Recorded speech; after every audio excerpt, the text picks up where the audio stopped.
एक दिन जंगल की गहराइयों में एक छोटी सी चिड़िया रहती थी।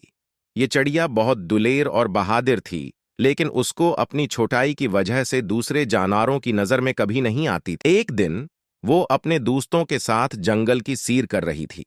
अचानक उनके रास्ते में एक बड़ा सा गहरा गड्ढा आ गया।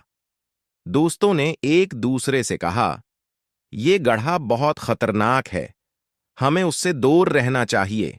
लेकिन चिड़िया ने उन सबको रोका और कहा, नहीं दोस्तों, हमें उस गड्ढे का सामना करना चाहिए। दोस्तों ने छोटी सी चिड़िया की बात सुनी और उनके दिल में भी जोश भरा।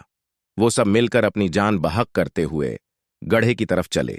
जब वो गड्ढे के करीब पहुंचे तो अचानक एक शोर मच गया और गड्ढा उठकर निकला।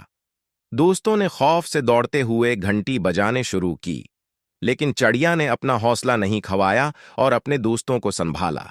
चिड़िया ने जोश व जज्बत के साथ गड्ढे का मुकाबला किया और उसने उसे पीछे हटाया। गड्ढा दहाएं भरते हुए फिरार कर गया। दोस्तों ने चिड़िया को मुबारकबाद दी और उसकी बहादुरी की तारीफ की। अब वो सब मिलकर एक साथ जंगल की सैर करते हैं और चिड़िया की बहादुरी की कहानी हर जानवर के दिलों में बस गई।